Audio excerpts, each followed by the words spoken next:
high sign? It's okay? Okay, then we are calling the policy committee meeting to order. Thank you, everyone, for coming for September 22nd. Although it says September, oh, that's right, we were going to be September something else, but today's September 22nd. So thank you for moving it.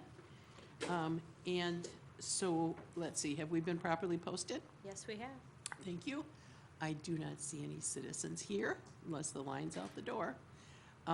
So we'll move on to action items. We have our minutes from our August meeting. Do I hear any additions or corrections? Okay, move to accept as presented, and Second? all those in favor say aye. Aye. Thank you.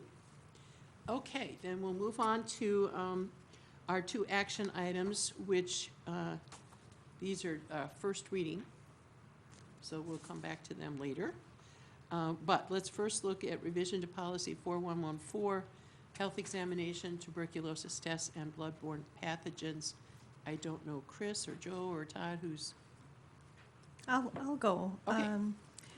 So this policy just has an alignment with the state law. The state law requires that every new employee needs to have a health examination within the previous 90 days of assuming duties within the district. Mm-hmm. So I don't know where 6 months was from, but this is something that is, we just need to align this with the law. Much more The stringent. other changes are simply, again, each new employee is required to file a certificate showing she is free from tuberculosis in a communicable form. That's just coming right out of the law. Mm-hmm. Okay, so everyone sees the red changes, and that 90 days is certainly tightening it up, isn't it? But that's good. Yeah. Yeah, so 3 months instead of 6, essentially, is what we're saying. Questions from committee? No? Ms. Reinacek? No? Okay, so I think now it says action items. I guess we need to move it, and then we will just revisit in case there's revisions in October. So we'll entertain a motion to approve this. I will make the motion to approve revisions to policy 4114, health examination, tuberculosis tests, and bloodborne pathogens, as Okay, presented.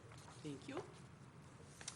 I guess I will second that. Okay, all those in favor, say aye. Aye. Aye. Okay, we will return to that and then take it forward to the board.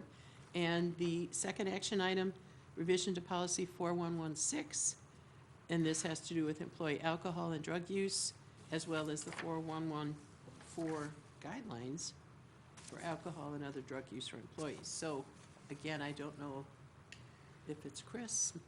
I'll go over that. I'll just Okay. make a quick Sure. correction in the action items. It's not 4114G, it is 4116G. I was wondering about Yeah. that, yeah, okay. Okay, so we could just, thank you. Okay, Okay, so, state law does not require us to do, employee drug testing or pre-employment drug testing. As you know from the last policy, we are required to do tuberculosis testing and, have a physical examination, but it doesn't say specifically drug testing, and so therefore we have never done drug Right. testing on Right. our Yeah. employees.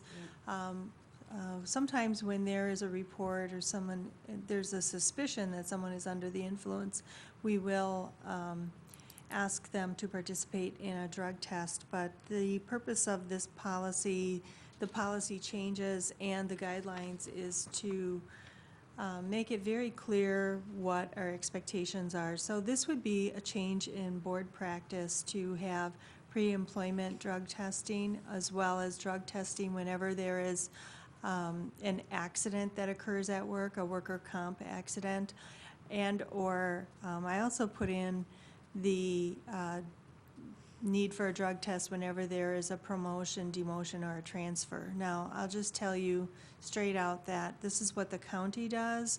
I don't know that we really need to require a drug test whenever there's a promotion, Within. demotion, or a transfer. So This is just putting into place the first step of the process of starting pre-employment drug testing for new employees. Now, one other thing, financially, it can get expensive to do drug testing. However, with the implementation of our clinic, instead of paying $45 every time we have a physical for a new employee, now it only costs us $6.50. So there's quite a savings there. Oh, yes. Yeah. So it will have a very small impact on the budget. I think the typical drug screen is about $30, $35, $40. So it's almost a wash on what we're paying, so I don't anticipate this having a negative financial impact for us. Rather than paying Aurora or Pro Health to do our pre-employment physicals, that's just being done by our clinic. Okay, yes, Ms. Brusine, sorry. Chris, is all of these tests, the TB test and the bloodborne pathogens and all the tests for employment will be done at our clinic? The TB test, yes, and the physical and the drug and alcohol testing would be done at our clinic. So the whole process will cost $6 or just the drug testing part? The only thing that costs us is for the lab work, and so for Okay. the TB test, it's $6.50, and for the drug test, it's about, I'm just gonna say about $40. Okay. Because in the past, we used to send employees to doctors, and that was much more expensive. It was, So yes. now with our own clinic, this is really quite a savings. Right, Yeah, yeah. Very good. Ms. Ranichek. Thank you.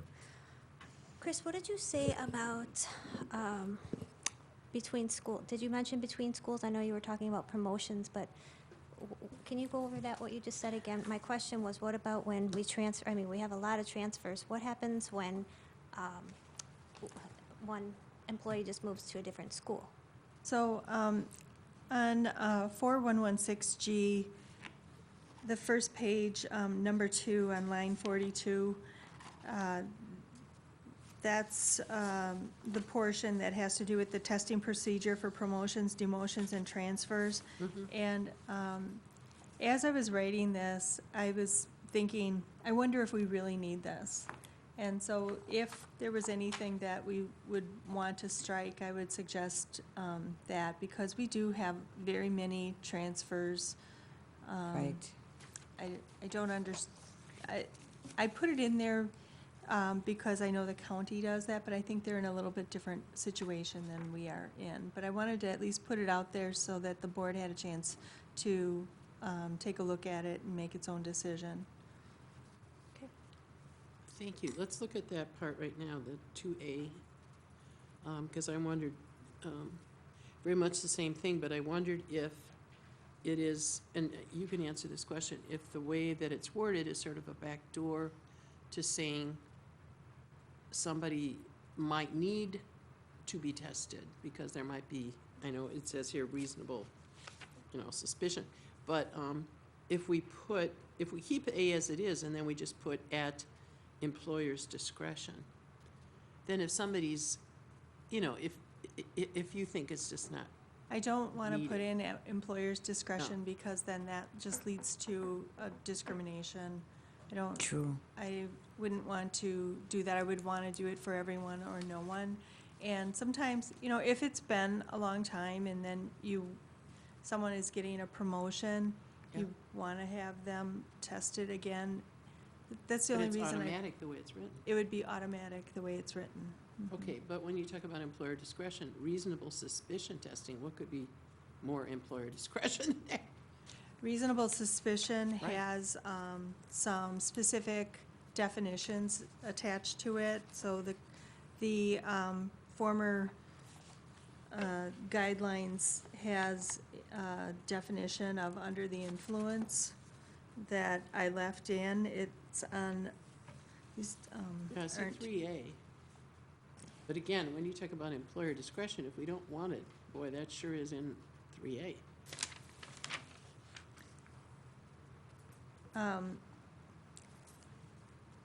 That would be number 4, definition of under the influence.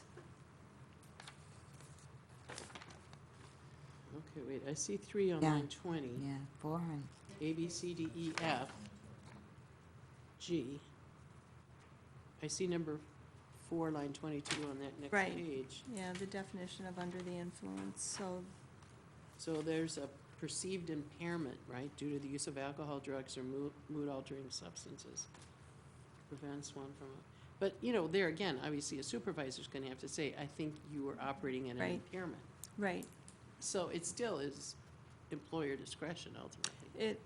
It is, but it's not carte blanche. There's some parameters surrounding that. Yeah, there are a few here, okay. All right, so if you're comfortable with that, then what do you want to do with going back to the 2A? Yeah, I think I'm fine with removing the testing procedure for promotions, demotions, and transfers. So just So take all out of all of 2. number 2? All of number 2. Okay, so that's going to make 3 number 2 and just take out 2?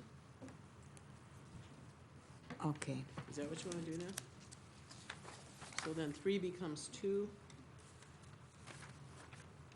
Right. and 4 becomes 3, and 5 becomes 4. 6 and 7 around the back. Uh-huh, I'm chugging. So anyway. Okay,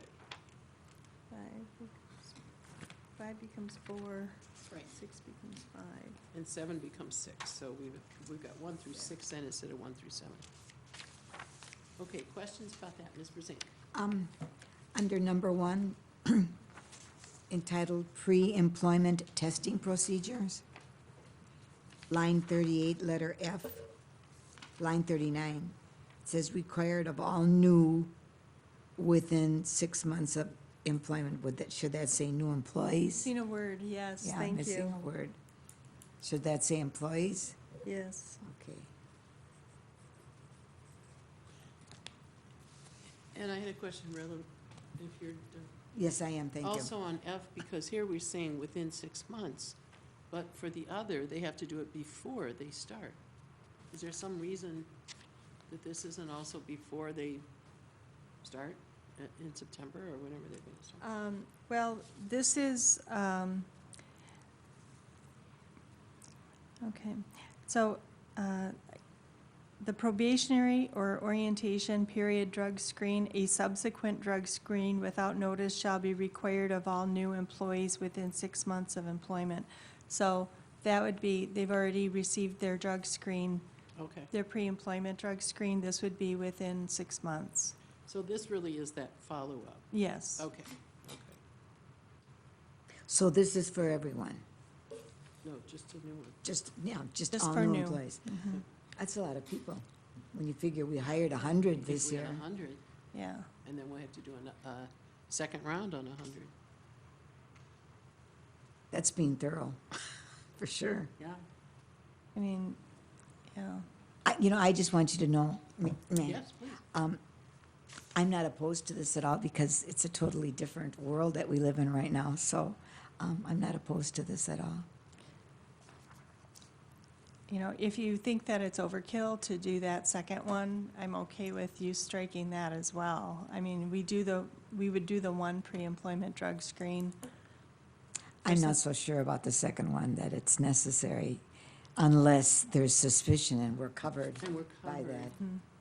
I would I agree, mean, if they Chris. somehow are, Yeah, I think we could eliminate F, I agree. I agree. Or you could just say, yep, deemed necessary, so that it doesn't, someone can't say, oh, If deemed necessary. I don't need to do this. Mm-hmm, I I think like then- that. It's a nice fallback if you think there's a problem out there Yeah. sometimes. So then we're covered twice, really. Well, if there's a reasonable suspicion, Yeah, then the reasonable suspicion portion takes care of Would that. take care of that, right? So Let's we just could take- eliminate F, we don't have to, Let's yeah. Right. just do that. Okay. Ms. Radicek, you had a question.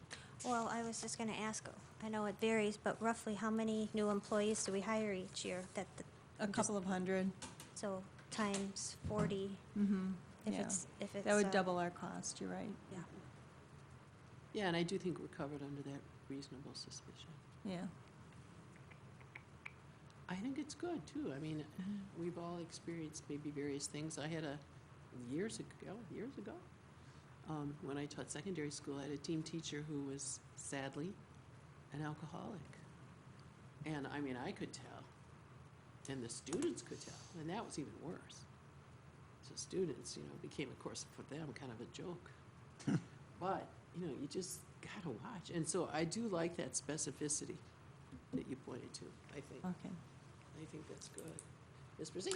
It isn't necessarily even watching, because in my, since I've been in the school district a long, long time, there was a problem and nobody ever addressed it. And it was sad. And it was very obvious. So It's hard. we've got to address it if we suspect it, not overlook it. Okay, so Lynn, you're okay on the changes? Removing 1F Yep. and all removing of all two. of number 2. Right. And then if I could direct you to 4116, the policy. The guidelines, you mean? Nope, the very first page. Oh, the very first page. I'm Right, sorry, if you go go back. to line 43,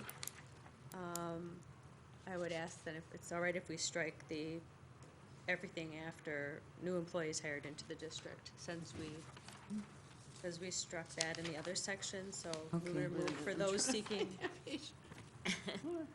Okay, you're on page 1, line what? 42 Two, yeah, and 43. makes sense. Good catch. So we'd end with hired into the district and remove promotion to motion transfer, Right, thank you. right? Okay. Yep, very Okay. good. I didn't find it anywhere else, but Good, Good good. I'll catch. do a double check before full board. Good Great, catch. good catch, yeah, you're right, as we took that out. Okay, Mr. Gray or Mr. Cook, any changes, additions, corrections, comments? Nope. Nope. Ms. Rychek? Thank you. I just wanted to say something. I know not everybody gets to read all these. I mean, they could if they wanted, but for anyone that's watching, because, we have a large TV audience, under the new number 2, which was number 3, Right. line 47E says, test during work hours. If an employee is required to leave work for a drug or alcohol test, the district will pay the employee for the time lost from scheduled work that day, provided the employee's test result is negative. So if any of these, and it might be somewhere else too, I know I saw, if it has to, if they're losing work, or, if they do need to get treatment, that'll be off of their time, their sick time, and their vacation. So if there is an issue, they have to pay for that then. So, I mean, not that there would be a whole lot, but And that would really impact an hourly employee. Yeah. People that are salaried, it wouldn't be a significant portion of their day, so they wouldn't be impacted at all, but it would really be an hourly employee. okay. Good question. Okay, any other questions or discussion on these? Thank you for being here, Chris. Okay, then we need a motion to give this reading a first approval. Okay, I move to approve revision to policy number 4116, employee alcohol and other drug use, and 4114, G. 4114G. No, 16G. 16, oh, Yeah, that was a change. that was, that's right. Yeah, 4116. Guidelines for alcohol and other drug use for employers as amended. Okay, And I'll second. all right, thank you. All those in favor, say aye. Aye. Aye.